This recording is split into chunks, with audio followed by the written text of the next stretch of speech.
Alright, hey guys, and welcome back to another video. So, I've bought a Nintendo Switch. I've had the console about 2.5 weeks now, and I've clocked in about 20 or so hours into using it.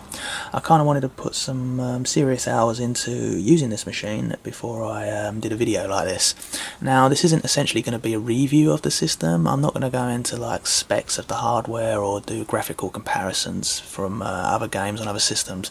There's literally hundreds, if not thousands, of other video reviews of this system on YouTube. This is going to just be my personal opinions of the Nintendo Switch and what I think are pros and cons with the system so far. Okay, so the Switch is actually the first Nintendo console that I've not picked up on launch since the N64. So I did pick up the GameCube, the Wii and the Wii U all on launch. So I kind of held off a little bit on picking a Switch up, and I'm going to go into the reasons as to why I've held off until now to pick one of these up as the video goes on. But firstly, I want to talk about some of the pros I've got with this system. Firstly, I absolutely love its mobility of essentially pick up and play anywhere you want. I think a lot of people were hoping this was what the Wii U was going to be capable of with its gamepad. Obviously it wasn't. You could only actually play within a certain radius of the system with the gamepad, and then if you went any further it would just cut out. This Nintendo have completely refined and kind of perfected with its pick up and play. The fact that you can put a game in and you can play this out in the garden, or I can see this being absolutely perfect for like long car journeys or long haul flights. I can safely say when I go on my next long haul flight, this will absolutely be coming with me, and I will be having a blast playing this on a plane, and the journey just flying by. That I absolutely love. I think it's got a really nice sleek design. It's really thin, which is another plus. It's pretty crazy to think that this is the latest Nintendo system and it is just so tiny. It just is a testament as to how far technology has come. So that is by far a plus. When it's set up like this, without any of the controllers attached to the sides of the Switch, it kind of looks a lot like your average tablet, and I kind of feel that was the impression and look Nintendo was going for. Now, I don't have the docking station out on show here, but you can see I have the box here which shows you how the Switch slides into the docking station, and the docking station isn't much bigger than the actual Switch console itself, which is another plus, which means that it really takes up barely any room in your display, wherever you've got it next to your television or next to another console, so to speak. However, from what I can see of the docking stand, you can't lay it flat, so it has to be in the upright position. At least that's from what it looks like. I can't see it doing any good if you're laying it in flat like that. So the docking station, it powers via HDMI, and you've got a couple of USB ports in it. And yes, the Switch display itself, in its handheld position like this, has a really nice clear display when playing the games. Doesn't look as good as when I'm playing it on my high def television. Obviously, I wouldn't expect it to look better on the Switch display compared to the television, but overall I'm impressed with its clarity and display of the Switch screen. I'm going to put the machine on in just a moment. The internet connectivity is a massive improvement over the Wii and the Wii U. Now, admittedly, I did have a couple of problems getting my Switch to pick up my router at first, but that wasn't a fault on the system itself. I just had a couple of bugs to sort out on my router. Once I got it connected, it has been perfect. Now, I've had nothing but problems in the past on the Wii and the Wii U with online and online gaming, where it's just kicked me out or it's just dropped connection completely, and that's not my wireless router dropping, that's just the system itself just kicking me out. I have had none of that on the Switch. So Nintendo really upgraded their internet settings, at least in that department, for the Nintendo Switch. And I have used this for a fair bit on some of the online gaming, as one of the games I did pick up was Mario Kart 8 Deluxe. The battery life for the Switch is pretty decent. I've had about 2 to 3 hours of continual gameplay before I've needed to go put it back into its docking station, which is kind of about the average for your standard tablet when you're playing a game on it. Now, I'm not sure whether the battery life goes down quicker if you're playing online games on this machine, because I haven't actually tried that yet. When I mean online games, I mean if you're playing with other people around the planet on whatever game you're playing on. That may use the battery life quicker. Now, another pro I've got with this system, which I meant to mention a little bit earlier, there is no power brick with this console, and that is a big plus to me. I cannot stand these massive blocks that comes with the machine, and then you have to hide them behind your television or something, or the cables. This is a very great addition that I'm very happy with, because the Wii and the Wii U both had power bricks. I think the PlayStation 4 was one of the first systems I've had in years that didn't actually have a power brick, and I was very happy. So I was very happy to see that Nintendo Switch doesn't have a power brick as well. Okay, so you've seen me talk pretty highly about the Switch so far, but now I'm going to talk about some of the cons I've got with this system, and trust me, I do have a few. Now I'm going to start with my most major gripe with this machine so far, as I think it should be one of the most important factors for any console or handheld or machine that you're using, and that is the controller.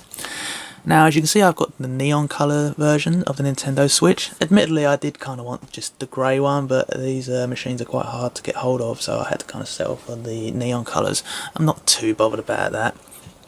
But my biggest issue is the controller design and setup itself. In truth and honesty, I actually cannot stand this controller to the point of nearly hating it. I think it is an awful setup design that Nintendo have created for this controller. It kind of looks like it kind of just looks like a toy controller that you'd see in a toy shop. It is absolutely tiny. Now, if I put both my hands there, you can see that my hands kind of dwarf it, which is not good. It's kind of a very weird square design it's got, but the analog sticks are quite frankly dreadful. They feel like they're as in like a smaller down version of a standard analog stick. If you press straight down on it, it just, what you'd be used to of an analog stick with any controller, where it would feel like it would be responsive and go right the way down, it feels like this one only goes down half the way. It kind of really feels like a cheap child's toy controller, and by no means this is not a cheap controller. If you want to go buy one of these, they're about 70 quid, so it is not cheap. Also, the D-pad is gone, which is crazy to me, because Nintendo created the D-pad and then they've gotten rid of it. In a way, I can see why they've got rid of it on this machine, because you can use the left and right Joy-Con controllers as two controllers. So if I was to take this one out, you can actually flip it to its side, and there's I can't remember what its name is, but there's a thing that you slide in there, and then you can use this as a second controller like this, and then someone else can use this controller when you take it out, and you hold it like that. So you can use the analog stick there, and then you've got the buttons there, which would be a lot harder to use if it was a D-pad. As you can see, you would hold it like that once you take it out. But yes, it feels very light, and like I said, it just feels overall cheap. I really do not like this controller. Maybe using it for a car journey or a flight, as I mentioned earlier, that is about all that this would get used for. The Legend of Zelda, for instance, you have to really rely on using the map buttons. This is the Legend of Zelda Breath of the Wild I'm talking about, by the way, and look how small and tiny they are right at the top here. Like, yeah. However, there is a saviour in the Nintendo Switch controller department, and that is that it has, I believe it's called a Pro controller, and I have picked it up. Now, this is the Nintendo Switch Pro controller, and this is an incredible controller. In fact, this is actually one of my favourite console controllers I've used in a long time. It looks pretty similar to an Xbox One controller, which I'm quite a fan of as well. The fact that you got an analog stick at the top here. Analog sticks are very responsive. As you can see, they actually move all around properly, unlike the Switch controller. You see that? It only moves slightly. You've got a proper traditional D-pad. You've got big buttons. The shoulder buttons are in the right place. You've got the lights here registering that it's connected to the system, and the plus and minus buttons are much bigger. This one is the home button, and this one is the screenshot button to take a screenshot of whatever you're doing on the well, if you want to take a picture of whatever you're doing on the game at the moment. Charge life on this is absolutely incredible. Nintendo have absolutely nailed it with charge life with their controllers. I've only actually had to charge this once when getting it, and I've used it for about 20 to 25 hours, maybe a little bit more, as I said at the start of the video, and that is really impressive.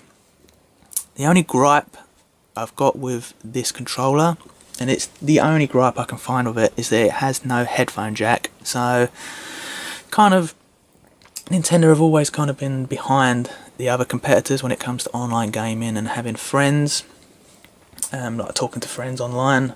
They're still using the friend code thing, which is really outdated, I find. I mean, I don't know my Nintendo friend code. I'd have to look it up and write it down and then give it to someone if I needed them to add me. As far as I'm aware, I think there is like a headphone thing coming out for the Nintendo Switch. It might have launched along with Splatoon 2, but yes. Apart from that, this is a brilliant controller. However, this does not come with the system. So this, although this is an amazing controller, I find for the system, you have to buy this separately. And again, it's not cheap. It's like 60 quid. So if you're getting a Nintendo Switch and you plan on playing this properly, this I find is a must to pick up.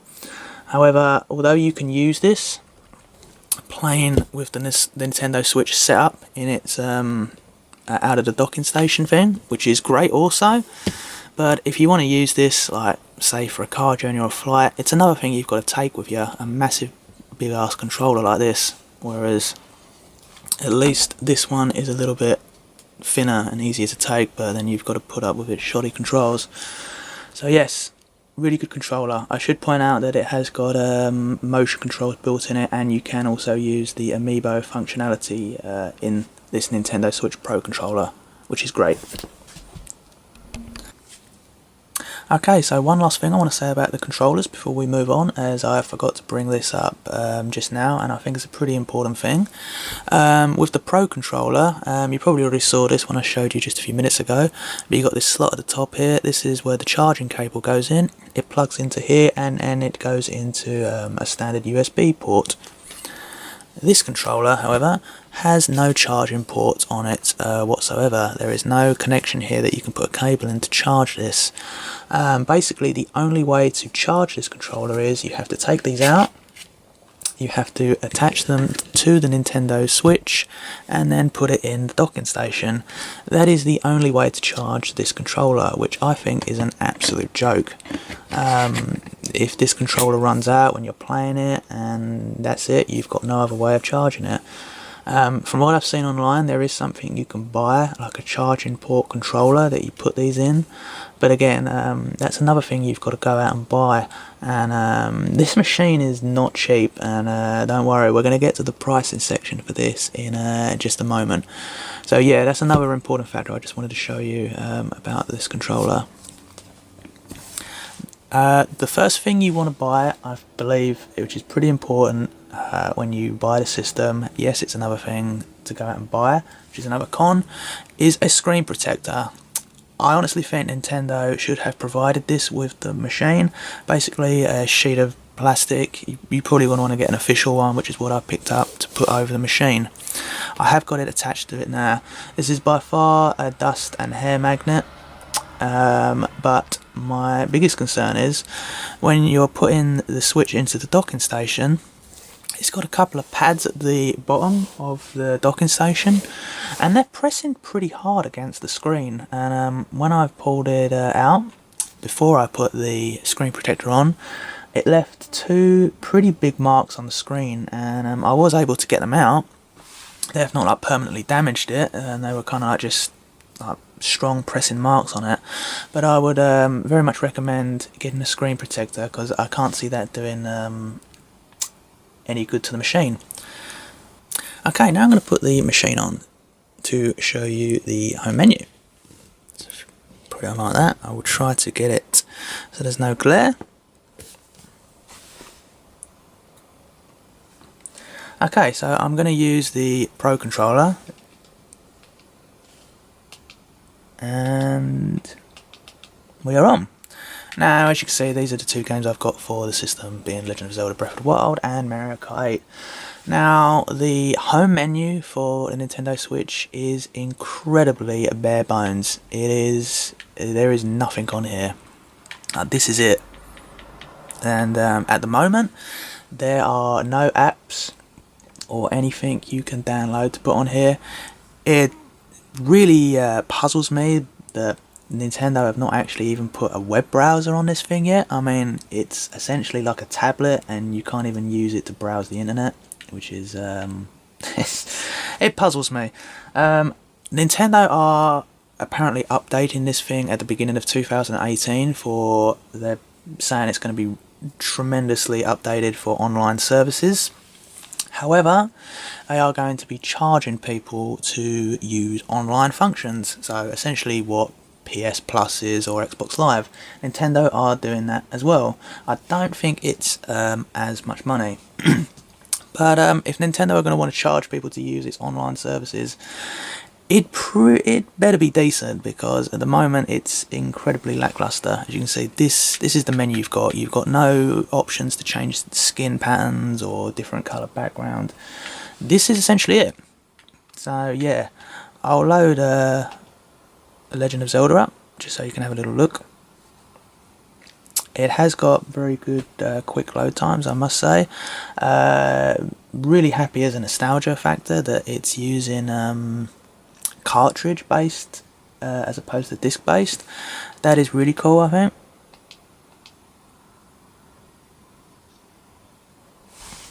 I might just have to move it a bit closer.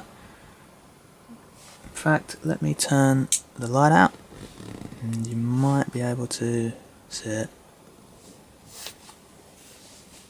So I'm probably about 20 or so hours into Zelda at the minute. I have got the sound muted because I don't really want to get flagged at the moment from Nintendo. So yeah, as you can see, I know it's not picking it up that great because it's looking for a camera, but the Nintendo Switch display, it looks really awesome. I think I do have the brightness turned down as well, just to try to conserve battery life. I think it's literally on its lowest setting, so it might look a little bit dull. But yeah, it looks really cool. And The Legend of Zelda Breath of the Wild is one of the greatest games that I have ever played. And the fact that you've got this on a handheld portable version is awesome. It's a true testament to Nintendo with their first party games. The fact that the open world map is so massive on this game. I mean, I haven't got it all open yet, but if I was to walk from this side of the screen all the way up to here, which is maybe an hour of walking link from there, it does that with no load times whatsoever, which is that is an incredible achievement for any video game to be able to do that. So yes, you press the home button and it takes you back.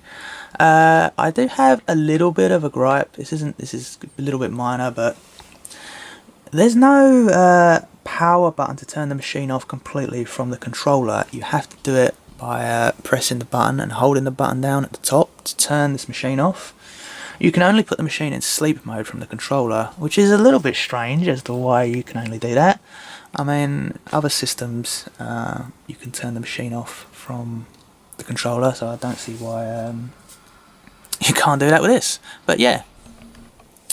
Okay, now I'm going to quickly say about the games that are available for the Nintendo Switch at time of recording this video. Now, I've seen someone quote, and I think it's pretty accurate to say, and that is that the best games that are available on a Nintendo Switch are actually available on other systems. The Legend of Zelda Breath of the Wild and Mario Kart 8 are absolutely brilliant games, and I'm having an absolute blast playing these. However, they are also available on the Wii U. Apart from Splatoon 2, which has just come out, but I've seen a lot of people saying that that's kind of just like a rehash of the first one. There's not really any strong exclusive titles that are out for the Nintendo Switch yet. If you own a Wii U, I don't see the need to pick in one of these up yet until it gets some more stronger first party support. From what I've heard and seen, it seems to be going to be getting some strong third party support, which is extremely important for this machine to do well and successful. It's kind of one of the things that Nintendo have kind of been lacking in the past with its third party support, and it's going to be interesting to see how much third party support it does get. Right, now I want to talk about the price of this system. To buy the system on its own with just the box and the Joy-Con controllers, it is £280. That is how much it is retailing at in the UK. So that will be around the $300 mark in US dollars. I'm not entirely sure what it's retailing at in the US. If someone could let me know in the comments section below that's from America, that would be awesome, because I'm pretty curious to know. So it's a pretty expensive machine. It's actually retailing at more than the PlayStation 4, which I think the standard PlayStation 4 console is around $250. So you're going to have to shell a lot to get one of these, and personally, I think Nintendo should be offering you more for that sort of money than what you're getting. They should really be putting in there like a screen protector and even like a carry case, I feel, for it. And I also think they should be supplying a game with it so that you can utilise the motion controls and something that you can use to test the capabilities out of the machine itself. Kind of think of like what Wii Sports was, that was packaged with the Wii. That was insanely popular when that came out, and literally everyone was playing it. You know, you had the bowling, the tennis. I mean, something like that I feel should be thrown in with this, because £208, that's a lot of money. And to think, as I said, if you want a proper controller, you've got to go and buy it. The games are around the same sort of price as PlayStation 4 and Xbox One, around the £40 mark. But yes, I was always planning on going to get a Nintendo Switch. I mean, I'm a fan of Nintendo, and I always will be. It was just a case of getting one at the right time, and I was fortunate that the employer I work for had sort of a special discount on electronic devices, and it was only a temporary sort of discount that I could use on any electronics. And that is why I jumped on to getting one of these. I saved myself about £100 off getting one of these, which is pretty awesome, which is I was happy with. So £180 I paid for this, and with that money, the extra 100, I bought Zelda, Mario Kart and the Pro Controller. But if I had paid £280 for this, and then also the games and the controller, which would have been 300 plus, I would probably been a little bit disappointed with what Nintendo are offering us with this. I feel there is a lot of potential with this system, and I'm excited to see what Nintendo does with it, with future updates and what they're going to do. I would like to see this system do really well. I know it has sold incredibly well for Nintendo, but that's always the careful part. I need to keep that success rolling with really good first party games coming out, and also strong third party support. I know you've got Mario Odyssey coming out in a couple of months. That's going to be a strong first party game for them, and I will definitely be picking it up and hopefully enjoying it, because I'm a big Mario fan. So yes, would I recommend this system to you right now? That is the question. If you own a Wii U, then I'm going to honestly say no, because the best games are available on that machine at the minute. If you don't own a Wii U and you kind of skipped out on that, I would personally say yes, because you've got awesome games, especially The Legend of Zelda Breath of the Wild, one of the greatest games I've ever played, as I keep saying. I'd recommend it. Admittedly, it's a little bit of a price. I would personally recommend going out there and trying to find like a sale that's on at the moment. There will be ones out there, or console bundles, or maybe trade something in. I don't personally think it's worth the retail value that it's going for now.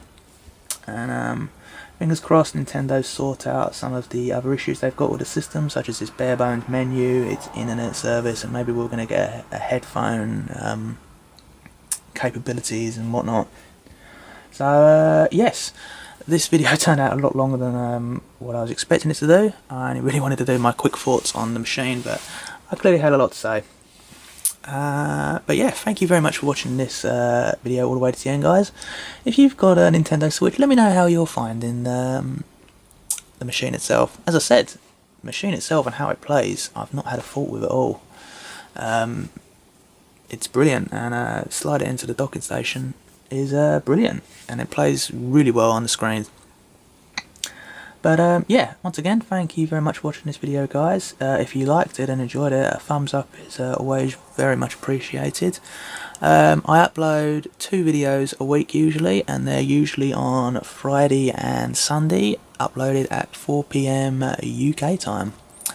So until the next upload, thanks very much for watching, guys. All the best, and see you soon.